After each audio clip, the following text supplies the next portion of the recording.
ಪ್ರಭು ಯೇಸುವಿನಲ್ಲಿ ಅನುಗ್ರಹಿತರಾದ ಪ್ರಿಯರೇ, ಪುನಃ ಒಂದು ದಿನ ದೇವರ ವಾಕ್ಯವನ್ನು ಧ್ಯಾನಿಸಿ ಸ್ವೀಕರಿಸಲು ನನಗೆ ನಿಮಗೆ ಕೊಟ್ಟಿರುವ ಈ ಬೆಲೆಯುಳ್ಳ ಸಮಯಕ್ಕಾಗಿ, ಅವಕಾಶಕ್ಕಾಗಿ ದೇವರಿಗೆ ಕೃತಜ್ಞತೆಯನ್ನು ಸಲ್ಲಿಸೋಣ. ನಿಮ್ಮೊಬ್ಬೊಬ್ಬರನ್ನು ದೇವರ ಕರಗಳಿಗೆ ಸಮರ್ಪಿಸಿ ಪ್ರಾರ್ಥಿಸುತ್ತೇನೆ. ದೇವರ ಅದ್ಭುತಕರವಾದ ಸಂರಕ್ಷಣೆ ನಿಮ್ಮ ಜೀವನದಲ್ಲಿ ಅನುಭವಿಸಲು ಸಾಧ್ಯವಾಗಲಿ. ಇಂದು ಆಲಿಸುವ ವಾಕ್ಯವು ಪ್ರಾರ್ಥನೆಯು ಕಾರಣವಾಗಲಿ. ಅನೇಕರಿಗೆ ಈ ವಾಕ್ಯ ಕತ್ತಲೆಯಲ್ಲಿ ಬೆಳಕಿನ ತರವಾಗಿದೆ. ಬಹಳಷ್ಟು ನಿರೀಕ್ಷೆಯೂ ಆಶ್ರಯವೂ ಆಗಿದೆ. ನಿಮ್ಮ ಒಂದೊಂದು ಕಾರ್ಯದ ಮೇಲೆ ದೇವರ ಸಹಾಯ ಹಸ್ತ ಇಳಿದು ಬರಲಿ. ಪವಿತ್ರಾತ್ಮರೇ, ಸಹಾಯ ಮಾಡಿರಿ ಎಂದು ಪ್ರಾರ್ಥಿಸುತ್ತೇನೆ. ದೇವರ ಕರ ನಿಮ್ಮ ಮೇಲೆ ಇರಲಿ. ಇಂದು ಆಲಿಸುವ ವಾಕ್ಯ ಪ್ರೇಷಿತರ ಕಾರ್ಯಕಲಾಪಗಳು 9ನೇ ಅಧ್ಯಾಯ 10ರಿಂದ 12ರವರೆಗೆ ವಾಕ್ಯಗಳು. ಈ ವಾಕ್ಯವನ್ನು ಶ್ರದ್ಧೆಯಿಂದ ಆಲಿಸೋಣ. ದಮಸ್ಕಸಿನಲ್ಲಿ ಅನನೀಯ ಎಂಬ ಶಿಷ್ಯನಿದ್ದನು. ಪ್ರಭು ಅವನಿಗೆ ದರ್ಶನವಿತ್ತು ಅನನೀಯ ಎಂದು ಕರೆಯಲು ಅವನು, ಸ್ವಾಮಿ, ಅಪ್ಪಣೆಯಾಗಲಿ ಎಂದನು. ಪ್ರಭು ಅವನಿಗೆ, ನೀನೆದ್ದು ನೇರ ಬೀದಿ ಎಂಬ ಹಾದಿಗೆ ಹೋಗು. ತಾರ್ಸದ ಸೌಲ ಎಂಬ ವ್ಯಕ್ತಿಗಾಗಿ ಯೂದನ ಮನೆಯಲ್ಲಿ ವಿಚಾರಿಸು. ಆ ಸೌಲನು ಪ್ರಾರ್ಥನೆಯಲ್ಲಿರುವುದನ್ನು ಕಾಣುವೆ. ಅಲ್ಲದೆ ಅನನೀಯ ಎಂಬುವನು ತನ್ನ ಬಳಿಗೆ ಬಂದು ತಾನು ಮರಳಿ ದೃಷ್ಟಿಯನ್ನು ಪಡೆಯುವಂತೆ ತನ್ನ ಮೇಲೆ ಹಸ್ತನಿಕ್ಷೇಪ ಮಾಡುವುದನ್ನು ದರ್ಶನದಲ್ಲಿ ಕಂಡಿದ್ದಾನೆ ಎಂದರು. ಪ್ರಿಯರೇ, ಅನನೀಯನಿಗೆ ದೇವರು ಒಂದು ನಿಯೋಗ ಕೊಡುವುದಾಗಿದೆ ನಾವು ವಾಕ್ಯದಲ್ಲಿ ಆಲಿಸಿದ್ದು.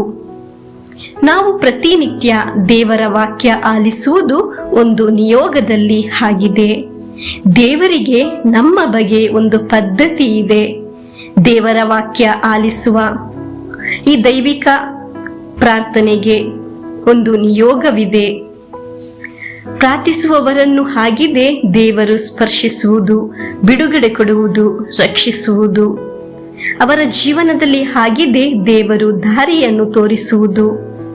ಈ ವಾಕ್ಯವನ್ನು ಆಲಿಸುತ್ತಿರುವಾಗ ನೀವು ಈ ವಾಕ್ಯವನ್ನು ಆಶ್ರಯಿಸಿಕೊಂಡು ನಿಮ್ಮೆಲ್ಲ ಅವಶ್ಯಕತೆಗಳನ್ನು, ಸಮಸ್ಯೆಗಳನ್ನು, ಪರಿಸ್ಥಿತಿಗಳನ್ನು ಎಲ್ಲವನ್ನು ಸಮರ್ಪಿಸಿ ಪ್ರಾರ್ಥಿಸುತ್ತಿರಬಹುದು.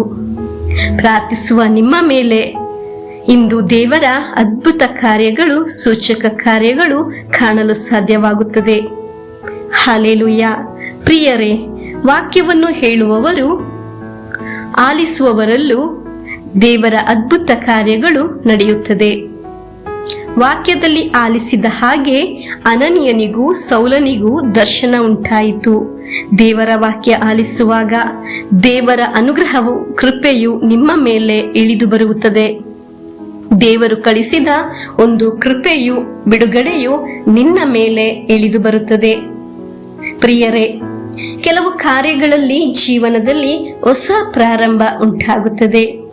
ಕೆಲವು ಉಳಿತು ಉಂಟಾಗಲು ನಿಮಗೆ ಸಿಗುವ ಕೆಲವು ಪ್ರಾರ್ಥನೆ ಇದೆ. ಅದು ಸಿಗುವ ರೀತಿ ಸಿಗುವಾಗ ಸಾಧಾರಣ ಎನ್ನಿಸುವ ಕಾರ್ಯವಾದರೂ ಅದು ಬದಲಾಗಿ ಹೊಸ ಆರಂಭ ಅಲ್ಲಿ ಉಂಟಾಗುತ್ತದೆ. ಇಂದು ಪ್ರಾರ್ಥಿಸುವಾಗ ಇಲ್ಲಿ ಒಂದು ನಿಯೋಗದಲ್ಲಿ ನಿಂತು ನಾನು ವಾಕ್ಯವನ್ನು ಹೇಳುವುದು, ಸ್ವೀಕರಿಸುವುದು. ನೀವು ಯಾರಾದರೂ ಗ್ರೂಪ್ಗಳಲ್ಲಿ ವಾಕ್ಯವನ್ನು ಶೇರ್ ಮಾಡುವಾಗ ವಾಕ್ಯವನ್ನು ಆಲಿಸುವವರು ಇರಬಹುದು, ಆಲಿಸದೇ ಇರುವವರು ಇರಬಹುದು, ಪರಿಹಾಸ್ಯ ಮಾಡುವವರು, ಮಾಡದೇ ಇರುವವರು ಇರಬಹುದು. ಒಂದು ಸಮಯವಿದೆ, ಅದು ದೇವರ ಸಮಯ. ಆ ಸಮಯದಲ್ಲಿ ದೇವರ ವಾಕ್ಯವನ್ನು ಅವರು ಸ್ವೀಕರಿಸುತ್ತಾರೆ, ಅನುಗ್ರಹಿಸಲ್ಪಡುತ್ತಾರೆ. ಆ ವ್ಯಕ್ತಿಗೆ ಈವರೆಗೂ ಸಿಗದ ಒಂದು ಅನುಗ್ರಹ ಈ ಪ್ರಾರ್ಥನೆ ಕಾರಣವಾಗುತ್ತದೆ. ಪ್ರಿಯರೇ, ನೀವು ಪ್ರಾರ್ಥಿಸುತ್ತಾ ಈ ವಾಕ್ಯವನ್ನು ಆಲಿಸುತ್ತಿದ್ದೀರಾ? ಇಲ್ಲವಾದರೆ 1 ನಿಮಿಷ ಪ್ರಾರ್ಥಿಸಿ. ಪ್ರಭುವೇ, ನನ್ನ ಜೀವನವನ್ನು, ಆರೋಗ್ಯವನ್ನು, ನನ್ನ ಪ್ರಾರ್ಥನಾ ಅವಶ್ಯಕತೆಗಳನ್ನು ಎಲ್ಲ ಈಗ ನಿಮ್ಮ ಕರಗಳಿಗೆ ಸಮರ್ಪಿಸುತ್ತಿದ್ದೇನೆ ಎಂದು ನೀವು ಆತ್ಮದಿಂದ ಪ್ರಾರ್ಥಿಸಲು ತಯಾರಾದರೆ ದೇವರ ವಾಕ್ಯ ನಿಮ್ಮನ್ನು ಸ್ಪರ್ಶಿಸುತ್ತದೆ. ದೇವರ ಅನುಗ್ರಹ ನಿಮ್ಮನ್ನು ಸ್ಪರ್ಶಿಸುತ್ತದೆ. ಹಾಗಾದರೆ ನೀವು ಪ್ರಾರ್ಥಿಸುವಾಗ ನಿಮ್ಮ ಜೀವನದಲ್ಲಿ ಈ ದಿನ ಹೊಸ ಆರಂಭವಾಗಲಿ. ಹಲ್ಲೆಲೂಯಾ. ಕೃಪೆಯ ದಿನವಾಗಲಿ. ಈ ವಾಕ್ಯ ಆಲಿಸುವ ನಿಮ್ಮಿಂದ, ನಿಮ್ಮ ಫೋನಿನಿಂದ ಅನೇಕರಿಗೆ ಈ ವಾಕ್ಯವನ್ನು ತಲುಪಿಸಿ ಆ ವ್ಯಕ್ತಿಯ ಜೀವನದಲ್ಲಿರುವ ಅಡೆತಡೆಗಳಿಂದ ಬಿಡುಗಡೆಯಾಗಲಿ ಎಂದು ಪ್ರಾರ್ಥಿಸುತ್ತಾ ಪ್ರಭುವಿನ ಆಶೀರ್ವಾದವನ್ನು ಸ್ವೀಕರಿಸೋಣ.